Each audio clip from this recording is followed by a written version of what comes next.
ಪ್ರಿಯ ವೀಕ್ಷಕರೇ, C9 ಕನ್ನಡ ಸುದ್ದಿವಾಹಿನಿಗೆ ಸ್ವಾಗತ. ನಾನು ನಿಮ್ಮ ಸುಮಾ ಪಾಟೀಲ್.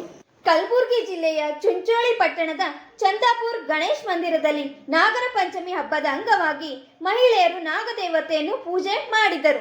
ಹಾಲು ಹಾಕುವ ಮುಖಾಂತರ ನಾಗರ ಪಂಚಮಿ ಸಂಭ್ರಮದಿಂದ ಆಚರಣೆಯನ್ನು ಮಹಿಳೆಯರು ಮಾಡಿದರು.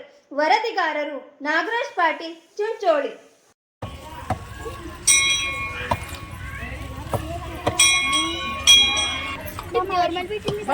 ಸ್ವಲ್ಪ ಸೈಡ್ ರಕೋರೆ ಸ್ವಲ್ಪ ಜರಗ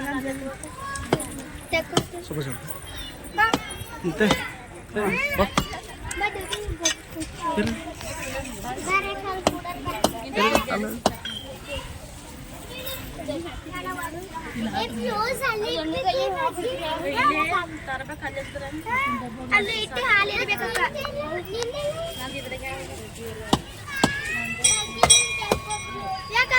ಆಮೇಲೆ ತಗೋತಾರಲ್ಲ ಕೊಡು ಅಲ್ವಾ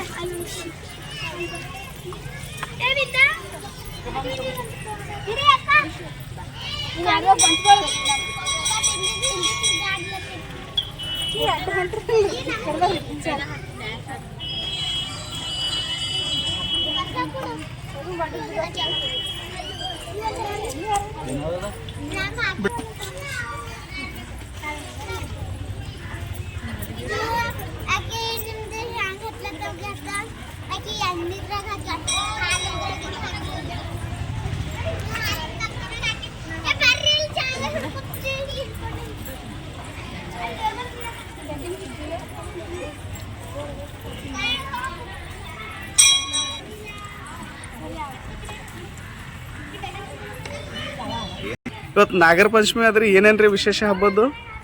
ಏನಂದ್ರೆ ಇದು ಒಂದು ಹೆಣ್ಮಕ್ಳಿಗೆ ಒಂದು ದೊಡ್ಡ ಹಬ್ಬ. ಶ್ರಾವಣ ಮಾಸದಲ್ಲಿ ಬರುವಂಥದ್ದು ಹೆಣ್ಮಕ್ಳಿಗಾಗಿ ಇರುವಂಥ ಒಂದು ದೊಡ್ಡ ಹಬ್ಬ. ನಿನ್ನಿನ ದಿನ ಉಪವಾಸ ಇದ್ದು ಎಲ್ಲ ಉಪಹಾರವನ್ನು ಸಾಯಂಕಾಲ ಫಳಾರ ಮಾಡಿ ಅದನ್ನೇ ಸೇವನೆ ಮಾಡ್ತಾರೆ. ಇವತ್ತು ದೇವಸ್ಥಾನಕ್ಕೆ ಬಂದು ನಾಗರಿಗೆ ಹಾಲು ಎಳೆದ ಮುಖಾಂತರ ಎಳೆದ ನಂತರ ಉಪವಾಸವನ್ನು ಬಿಡ್ತಾರೆ. ಅದೇ ಅಷ್ಟೇ ರೀ ಕಾರ್ಯಕ್ರಮ ಹಬ್ಬದ ವಿಶೇಷ. ಅಂದ್ರೆ ನಿನ್ನೆ ಉಪವಾಸ ಮಾಡ್ತಾರೆ? ನಿನ್ನೆ ಉಪವಾಸ ಇರ್ತಾರೆ.